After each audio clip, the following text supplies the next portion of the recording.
Live now.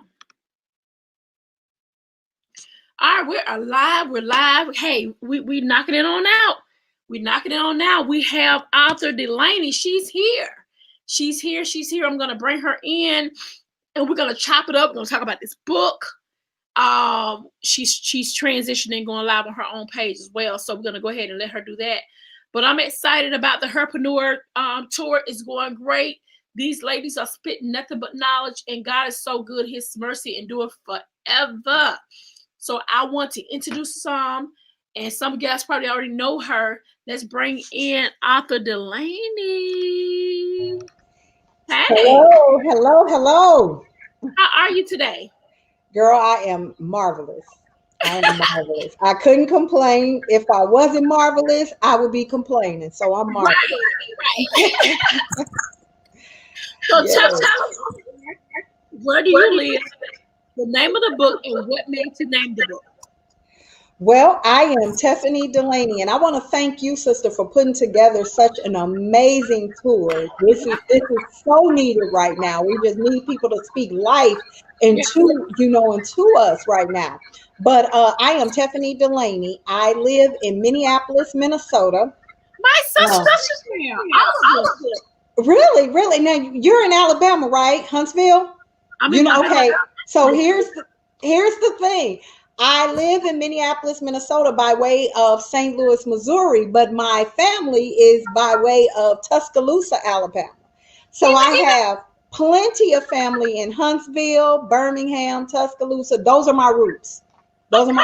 So usually we try to get down there once a year. We, of course, this year couldn't get down there, but that's okay. You come now. Please do not be in this city and not reach out to me. Absolutely, girl. I am so impressed. I am so in awe with everything that you're doing. You are an amazing woman of God, honey. Thank you. I receive it. Thank you. What's the name? The book right here. It is 13 Powerful Elements of Visualization. And it's really a simple guide to understanding the principles of the practice of visualization.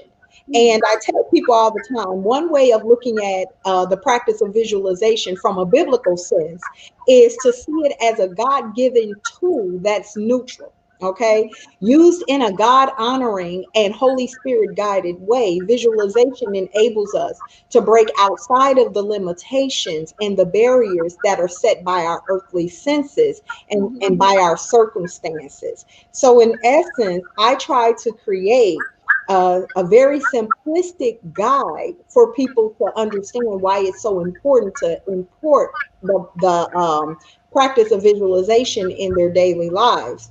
Now, from a scientific standpoint, it also works. So no matter which way you cut this thing, visualization works. So research has shown that visualization is almost as effective as achieving the goal or the act itself. Study shows that the brain have revealed that your thoughts produce the same mental instructions as your actions. So visualization creates mental photographs. And these mental photographs have influence and impact on many of the cognitive processes of your brain. And cognition, for those who may not be familiar with it, cognition includes everything, but it's not limited to, but it includes your perception, your memory, your decision making, your focus, concept forming, your actions, and ultimately your outcome, or as we say it, your manifestation. So we have to be very intentional about what we're visualizing or what we're focusing on, because I feel like people don't even realize how much of an impact it has on your day-to-day life and how much life that you're giving to just your thoughts. So that's what this was all about. It was just creating a guide to just manifesting a life of your dreams. Wow. And so how long did it take you to write the book? Because this is now, visualization is a technique that I use in my day-to-day life. So a lot of the concepts came naturally. Also, I'm certified in NLP, which is neuro linguistic programming. So I studied this thing as a science. So I get it, but I only studied it as a science because I knew there was so much more to it. Right. So, with that being said, it only took me about 2 weeks to write the guide. But the only reason it really took 2 weeks is because I really wanted to put a little Bible on it. You Okay. know, I wanted to make sure that every element was supported and backed by biblical principles. So that's the only reason I had to make sure the scripture supported what I'm saying. Because, you know, the first thing people think when they think about visualization and manifestation, we have a lot of the old schoolers that be like, oh no, whatever God has in store for me, he has in store for me. Absolutely. That is the point of this book. But you have to see it. It's not just gonna magically knock on your door and say, hey, God sent me. Right. You supposed to have this house. You supposed to have this life. You supposed to, God sent me. No, it's not gonna happen that way. Wow. That's something. Yeah. So my question, writing this research in the last couple of years or however you've been studying, what do you tell the younger you? Oh gosh. Well, the younger me, I would say more than anything is don't dim your light. Mm. Don't dim your light to allow others to shine. Ooh. And that really does not have much to do with visualization. However, that is my story because my entire life I hid in the shadows. I was one to play in the background. So I dimmed my light, to allow others to shine. And I didn't know why I was doing it. You know what I mean? But for me, that felt like that was the natural thing to do. So what I would say to the younger me is don't ever dim your light to allow others to shine. Guess what? There is enough darkness in this world Mm. that all of our lights can be illuminated and it'll still be some darkness in this world. Exactly. But So people don't really see that. They don't understand that. In their mind, it's all about them. yeah, yeah. And it's not about, it's just this world is so much bigger than you and I and what we have seen. So that's what I would tell my younger self is just not to dim your lights to allow others to shine. I did that, girl, for so many years. So many years. This year, and that's the year that I wrote this book. But this year, I actually decided to be intentional about coming from the background. And now everybody's like, where'd you come from? You popped out of nowhere. No, I didn't. Honey, I am the driving force behind so many creations, inventions, opportunities, companies, everything. I didn't just come from the background. I just decided to stop dimming my light. Right. Wow. Wow. I'm living my life. So my question to you, what would you say to a inspiring author who wants to write their own book? Just do it. Let's do it. Just do getting it. it all day. Yeah, just do it. You know what? Because it's not going to be perfect. Honey, this is the truth. This is a true story. When I got this book in the mail, because I wanted to be the first to order my book. I was sewing into my own self. And when I got this book in the mail, I text my friends and called them. I said, what in the little book is this? I wrote my heart out. In my head, I wrote my heart out. This is 13 elements. It's not chapters, but there's 13 elements. So in my head, I wrote my heart out. So when I seen the printed version was actually this big, all I said, what in the little book is this? But that's okay because it's my first book. So I just did it.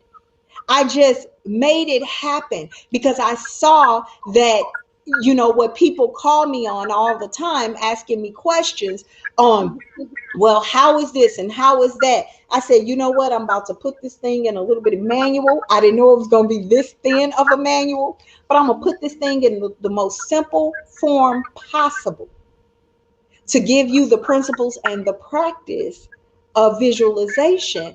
And then I also said, you know, once you start practicing this thing, talk to God, That's consult God, because we can see a whole lot of things. And here's the thing, our thoughts become things. So if we're seeing something that is not of God, or if we're seeing something that is, you know, not right, we got common sense enough to know what is and what just don't quite sound like it is of right. God. Um, then we have to immediately stop and shift that focus. That's You right. know, I can't stay here in this thought because I can't manifest this thing. I can't bring this thing to life. So, you know, so when I was creating this, I was like, I'm going to put all of this in the book because these are the questions that I get on a regular basis. So my advice would be to anyone that's thinking about writing a book, just do it, but also implement life experiences. Mm. Implement your day to day, because when you're unless you're writing, you know, a story, that's different. But if you're writing something that has any type of real life value to it, implement your own personal experience and what people are calling upon you, right? Because when they're calling upon you, that may very well be your ministry. Nobody telling you to go out to be a pastor. Right. But if people are calling upon you for the same thing, that is your ministry. So just jot it down. Put it in a guide, put it in a book. So Yeah. where can we get the where's the book located? This book is actually on Amazon. You can get it by looking it up, 13 Powerful Elements of Visualization. Um, it is on Amazon. It is also on a new ebook platform that I saw. Look, we're going to talk about that visualization that I saw.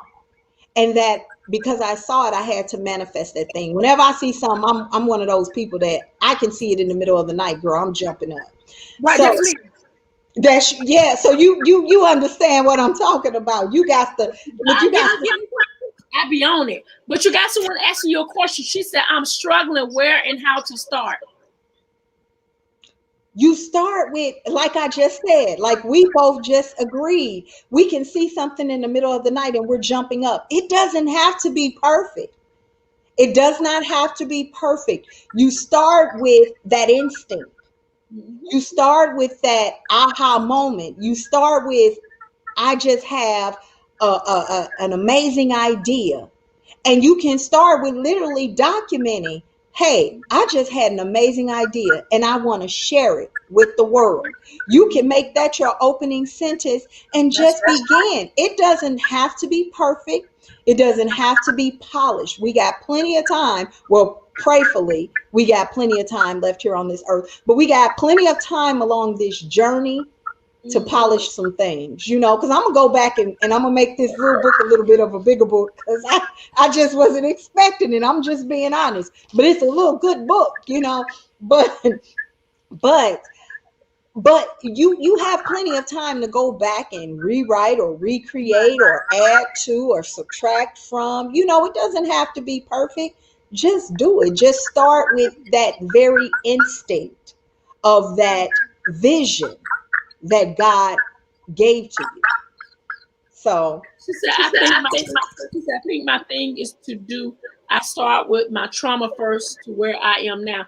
Well, I mean, to think about it, you have to start with what makes you happy. You know what I'm saying? You have to start with what God pulled on you to say. Because it's not, if you pray to God and ask God to show you what to do, He will. But you got to wait and listen to His voice. I mean, like she said, I mean, my book, I wrote my book during pandemic. You know what I'm saying? But I've been doing branding for 20 years. I've been branding pastors like Bishop Jason, Juanita Bynum, and all these major people for 20 years. But I've been had this knowledge, but it's all about the time and season. You gotta know when the time and when the season to write what God has given you. Yeah. And what I will add to starting with your trauma first, well, I mean, we all have a story, and Lord knows I have a story. So when I was thinking about a concept to write a book, the first thing I thought about was, Tef, you have overcome. God has brought you through a lot of obstacles. So naturally, I wanted to write about some childhood trauma, or I'm a survivor of domestic violence. So I wanted to write about life experiences, but that's not what God had for me. So I had to be guided, right? God said, no, no, no, no, no. That is not what I need you to write about. I need you to write about what people are asking you about every day, all the time. And they're asking you about, how is it that, because people will say everything you touch turn to gold. That's what they tell me. Everything you touch turn to gold. Not at all. Not at all. I try not to touch everything, but it's not about what you touch. Yeah, you can't go touching on everything, but it's not about what you touch turns to gold. It's about what they think I just touched may have been something that started as a vision. So when I heard the Holy Spirit tell me that it wasn't about my life story and my trauma, of course, that's a part of what shaped me and molded me. But what does the world need right now? Now, mind you, I got the concept before the pandemic. I had no idea we was about to be sitting down. So I said, well, I'm gonna write about visualization, because they call me the visionary. They be saying, oh, you talking to Tef, it's like talking to That's So Raven. Because they said if in the middle of the conversation, if I grab hold to what you're saying, I blank out and then I just start rambling. And I got a few of my friends, they say, you start recording. When she get that blank stare, just press record on your phone, because she about to speak some things, speak life into whatever it is that you're talking about. But yeah, so I had no idea we were about to enter a pandemic when I got the concept of, you need to write about the power of visualization, the thing that has made, things manifest in your life, and people don't seem to know how. And then we came into the pandemic. You see what I'm saying? Where people got time to sit down and actually implement these practices, these principles, and start learning how to, on a day to day, where do I see myself tomorrow? Where do I see myself? I did not grow up with a silver spoon. I didn't. Right. But I always saw my life different. I always saw it. And to be honest, when I was about 8 years old, I grew up in St. Louis. I used to always grab these home magazines out of the store. I didn't know why. I just used to like to look at beautiful homes and all of that. And then I ended up in my early 20s in real estate. So this thing is working even when we don't know it's working. It's about what you start to focus on. Because again, you're making a mental rehearsal. So real estate is something that came very naturally for me. And by the age of 25, I literally was grossing well into the six figures in real estate. I mean, well into the six figures for years. I was making consecutively $25,000 to $30,000 a month in real estate as a 25, 26, 27-year-old woman. Why? I saw myself as in this industry when I was 8. I just didn't know it. But I was picking up them home magazines and studying the market. So this thing is working whether we implement it or not. So it's in your best interest to just start implementing the practices so that it works in your favor. Wow. Well, I'm very proud of you. I am extremely proud of you. We got to get this book, guys. She says on Amazon. Is there any other places the book is at? Yes, ma'am. It is on Amazon, and it is also on Chapter Black. Chapter Black is a new ebook platform, and it's Chapter BLAQ. BLAQ. Chapterblack.com. Yep, and that is Black Authors Collective. It's an ebook platform for Black authors. So this book is on. So every Black author too, I encourage them, put your book on Chapter Black. This is the first time that it's been announced right here, hey, on the Hairpreneur Book Tour. This is the first time that Chapter Black has been announced. So, and I'll make sure I push it. Is it your company? it is. Okay, so I'll definitely, I gotta put my book on there. I got another book coming. Yes, ma'am. Yes, put it on there. We're gonna put them on there. Yes. So tell us, how do we connect? How do you go to the website? You can go to chapterblack.com. So that is the BLAQ, Chapter Black. And if you want to connect with me directly, I'm at TephanieDelaney.com. I would love to. I teach workshops on visualization. I talk about this thing till I'm blue in the face. So I would love to connect with people, and if they want to learn, some principles or some practices beyond what is discussed in the book, because I think I kept it very, very simple. It's a beginner's guide. So they can go to TephanieDelaney.com. But any Black author that is out there, put your book on Chapter Black. It's a Black authors collective. It's an ebook platform, and it is a space for Black authors, Black readers, Black books. All right. Thank you for the time. Thank you. We on to the next person. I really appreciate your time. We're speaking nothing but prosperity over your book. And I receive it. In Jesus' name, take care. Nice meeting you. Nice. All right, guys. That was Tephanie Delaney. She is the author. She has a lot going on. She is such a woman of wisdom. Make sure you check her out. She also have a new a Black authors component or platform where you can use this platform to put all your Black author books on there. Connect with her, TEPHANEY Delaney. Check her out.com, or go to Chapter Black, BLAQ.com, and connect with her. You can also buy her book on Amazon. Take care. See you on the next tour.